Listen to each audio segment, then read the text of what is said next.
Morning, good afternoon, or good evening to you students who are watching this today. Topic 4.5 is what we're going to be going over.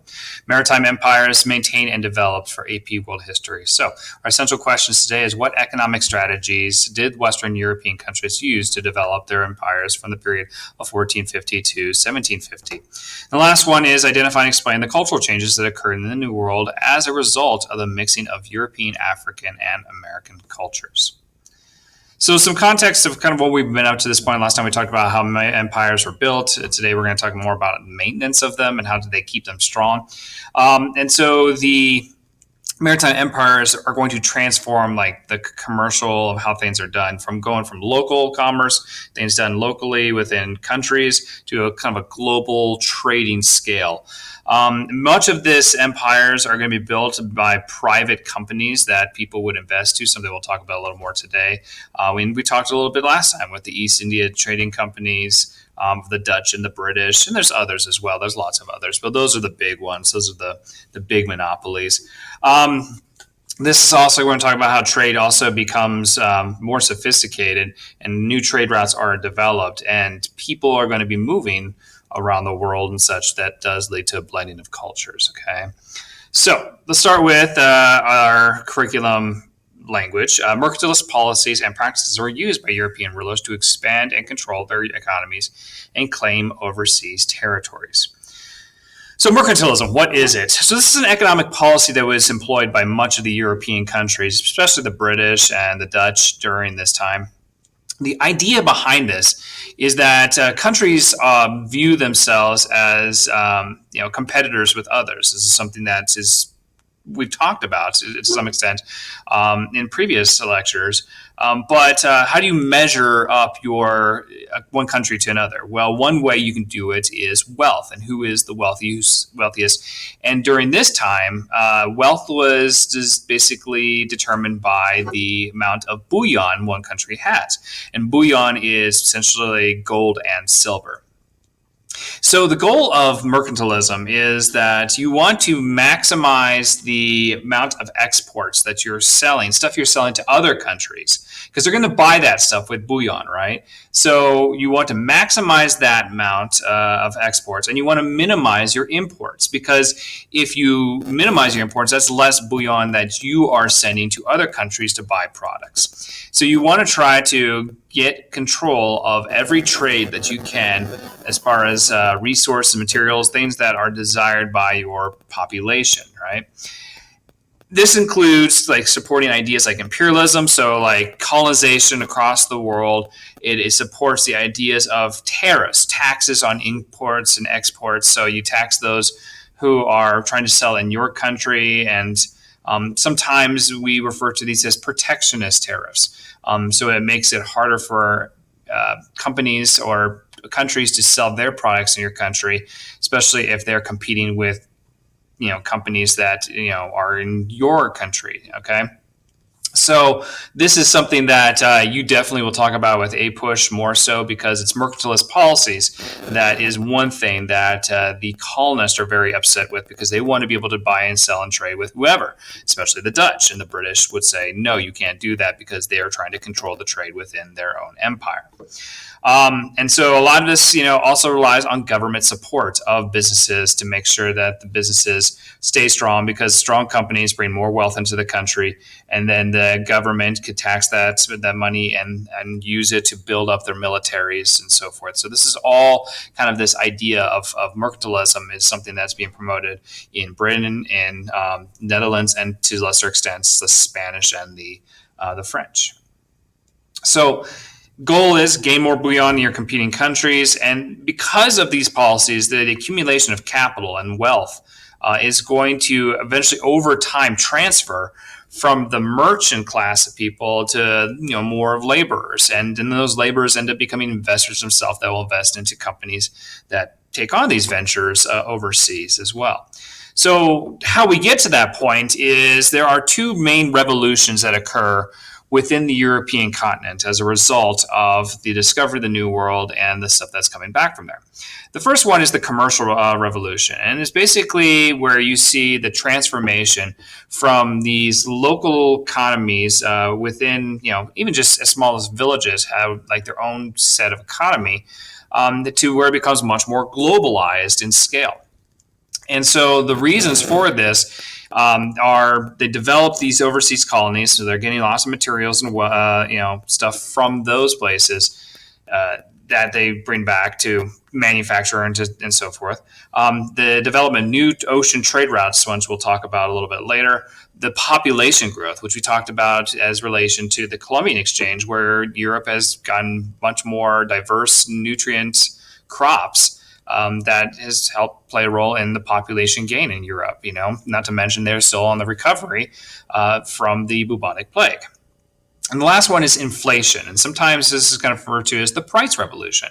So the price revolution is where you had massive inflation, which is basically where the value of money loses over time, and that leads to the rising of prices. Now, the reason for the price revolution to happen is that you also have that population growth, and there's more people, and so wealth is kind of not as equally distributed at first. But the big reason for it is the importation of silver into the New World, and silver coming from the from Spain and the Spanish colonies, especially the Potzia and the Andes. There's a huge amount of silver that is just flooding into Europe as a result of that. And so because there's more of it available, it loses value. And that is essentially what happens with the prices of everything. Now, the effects on this is that food doubles in price, okay? And so as a result, everything becomes more and more expensive. However, as a result of that, the shift in wealth goes from people who own land to people who were working on that land. Because they were, the people who were buying the crops from the peasants were the landowners. And so the money kind of shifts from, the landowners more to the laborers. And because of that, you see the rise of a middle class that starts to develop in Western Europe and in England. And people who were once kind of part of this peasant class are now part of this middle class, this new rising middle class. And they have extra money to invest into companies that are developing, such as the Virginia Company, such as the Dutch East India Trading Company. Or sorry, not the Dutch, the British East India Trading Company. So that's something that kind of happens as a result of this whole price revolution. It really shifts the economic balance of what was going on in Europe for most of the Middle Ages.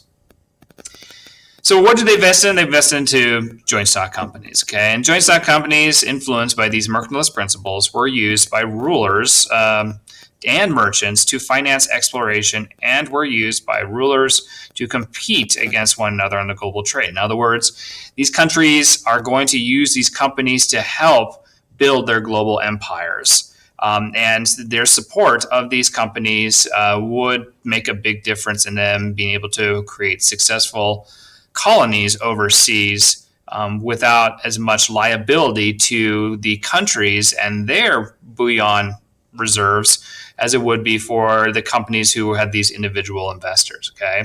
So what is a joint stock company? If you're not familiar with it, and this is a term you should absolutely know, it's basically a company that was owned by investors who would buy stock or shares into the company. So they would sell like shares into the company and people would buy them up. Now, when that happens, people are investing in that company and they can essentially share into the wealth that the company makes. So that, their original investment, if the company's making money, that the investment becomes more and more valuable and thus they get more money.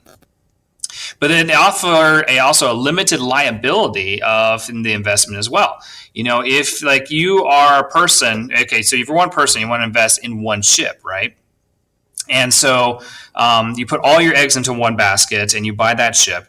And yeah, you're going to increase your profits because you own that ship and you don't have to share with anyone else. But what happens if that ship sinks?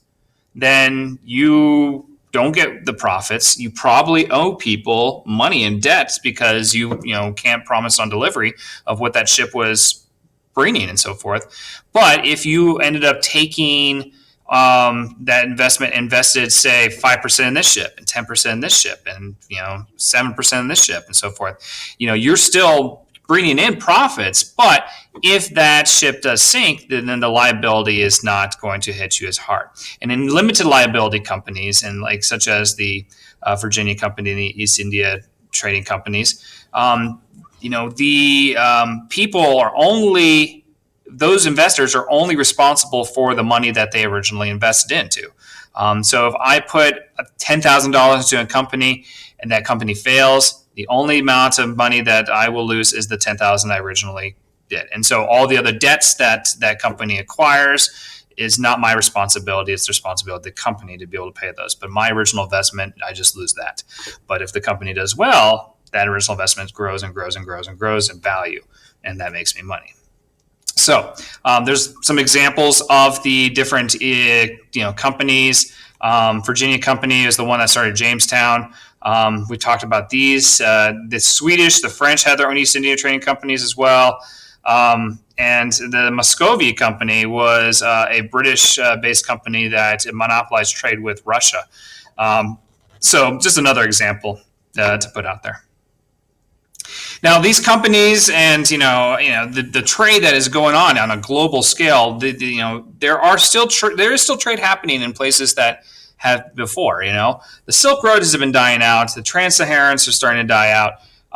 They're still there to an extent, but the Indian Ocean still very much alive, and the Europeans are big players in that at this point. Okay, but there's new trading routes that are coming in as well, and so this one that you should know, the Atlantic trading system, oftentimes referred to as the triangle trade because you can see it's a triangle. It starts with the Europeans as they go down to Africa and they bring with them to sell them salt, they sell them gunpowder, they sell them metal works, things like that. And what do they get from the Africans? Well, primarily it's slaves. And the slaves would then travel across the Middle Passages, which you've read about in previous activities, to the New World to work on plantations, work on haciendas, become part of this chattel slavery system, so forth. And so what do they grow and they make and so forth? Sugar, a whole bunch of other things. So, they send back sugar, they send back rum. That gets manufactured in the New World. Rum is basically uses sugar or molasses, really, to ferment and turn to a alcoholic drink. They send back lots and lots and lots of products from the colonies back to the New World, and then this whole thing kind of cycles again. So it makes Europe incredibly wealthy. Certain kingdoms in Africa, like Congo and the Ashanti, they become very wealthy because they are going to trade with the Europeans. And then you have, the Americas who are bringing in more people from Africa that are eventually going to blend in with, blend cultures with each other as different African cultures existed and were brought to the same plantations. And then, mixing with American cultures and European ideas as well. So we'll talk about that a little later. Okay, so economic disputes led to rivalries and conflicts between states. So some examples as there's the economic control over trade and so forth kind of heats up, they are going to have certain rivalries. So the two examples that College Board wants you to know about is that there's the Muslim-European rivalry in the Indian Ocean, something that we talked about already to some extent. And then also the Moroccan conflict with the Songhai Empire, something that it gets fueled by control over trade with the Europeans as well. So we've talked about this, and so I don't need to go into a little more detail about it than normal. But, the Portuguese, they tried to monopolize the Indian Ocean. That's going to be met with fierce resistance. They do initially defeat the Muslim and Venetian forces in 1509. However, one of the beginnings of their downfall was that they tried to invade Morocco. And this was a land invasion. Morocco is right across the Strait of Gibraltar for them. It's fairly close. They're trying to expand their empire, and it ends up failing, and it essentially weakens the empire. Over time, countries like the Omanis, or not the countries, but the people like the Omanis and others will resist against the Portuguese. The Dutch will kind of muscle the Portuguese out of certain places as well. So, this is something that occurs over time, but this is something you should know about because the College Board does mention it. And then the Moroccan conflict with the Songhai Empire, we have the Moroccans who, after defeating the Portuguese, take their armies and invade the very powerful empire to the south of them in West Africa, which would be the Songhai Empire. We talked about the Songhai before in previous lectures. But, it was a taboo at the time, that you were not allowed to attack or kill Muslims. And despite this, the Moroccans do invade the Songhai Empire. And even though they are outmanned, by the Songhai, they did bring with them gunpowder weapons that they got from the Portuguese. And that would be the difference maker in helping the Moroccans defeat the Songhai Empire, the very powerful Songhai Empire.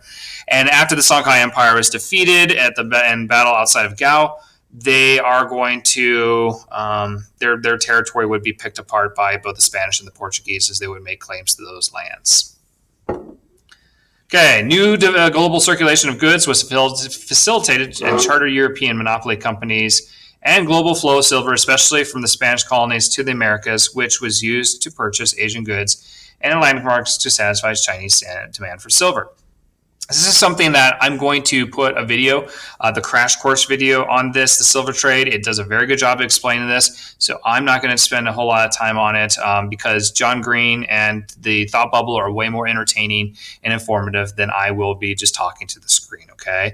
But bottom line, the amount of silver that's coming in, the Chinese really demand silver. Japan had been giving them silver, buying stuff from China with stuff they were getting from their silver mines. But when they kind of shift into this isolationist policy, that is going to be cut off. The Chinese start to buy silver from the Europeans. The Europeans would use it to buy manufactured goods, and especially silk, which would then continue to be used to make into, especially by the Catholic Church, to robes that the priest would wear and so forth. But that is something that does happen as a result of this global flow of silver. Your book also does a good job of explaining the silver trade stuff and the impact it has on the economies around the world too. So I'm not going to spend a lot of time today working on this. I'm going to let someone more entertaining tell it for me, okay?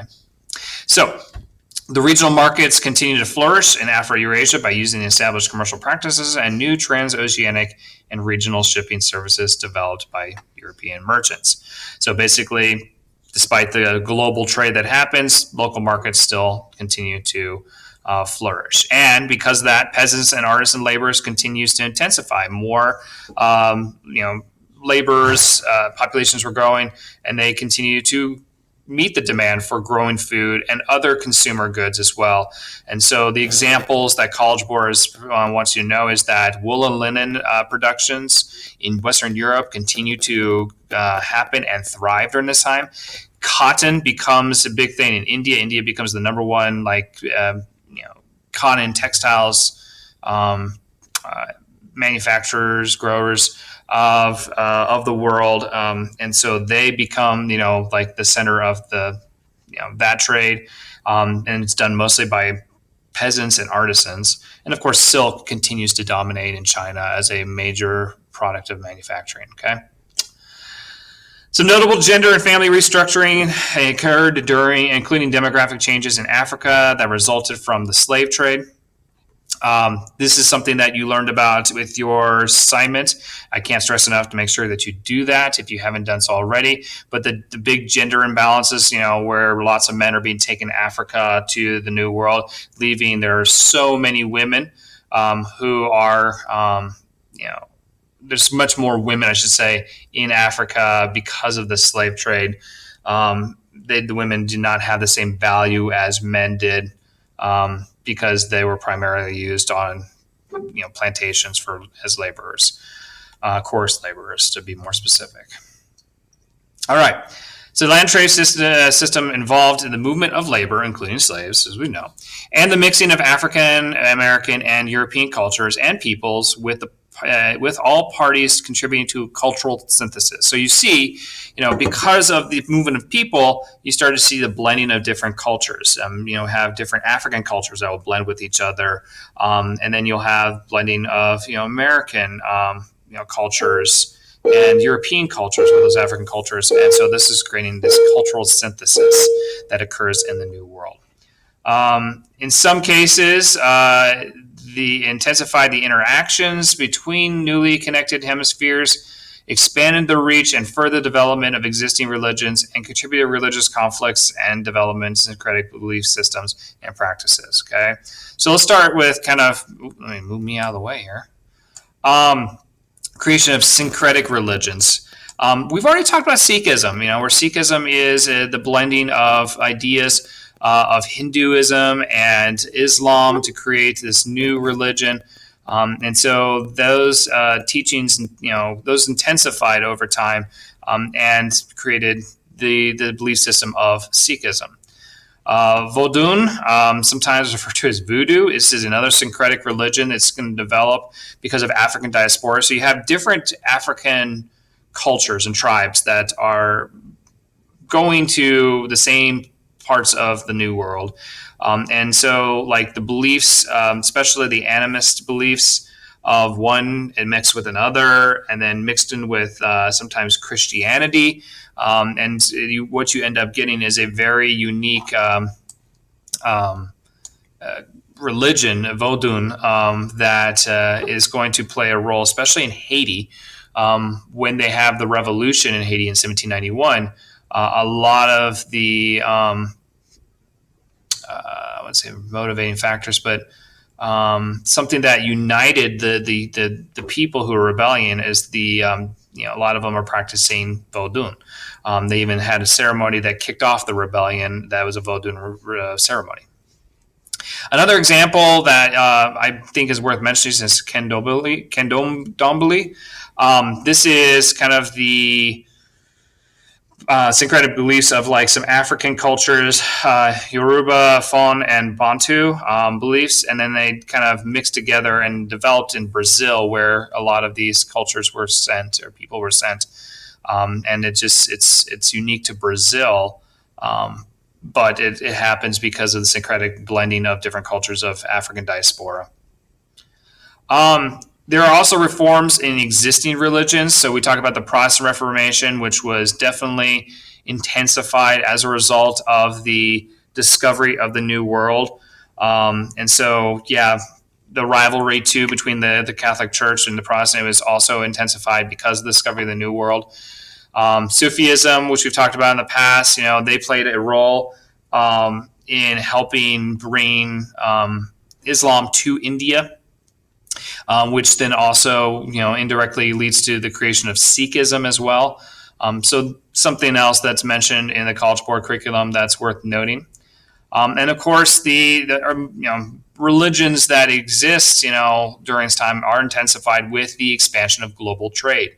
The Sunni and Shiite splits intensified, and the Ottoman Empire and the Safavid Empire are competing in global trade markets as well. So this intensifies that religious conflict. And of course, we talked about ad nauseum about the Catholic and Protestant split and the schism, and that the religious wars that occur on the European continent because of that. So with that being said, this is the essential questions to make sure you respond to. This is the only assignment I'm giving for today. Since we are on distance learning, remote learning, I'm trying to make it simple for you. However, don't forget you do have chapter read to get done and to stay up on that. With that being said, this is Mr. Henry signing off.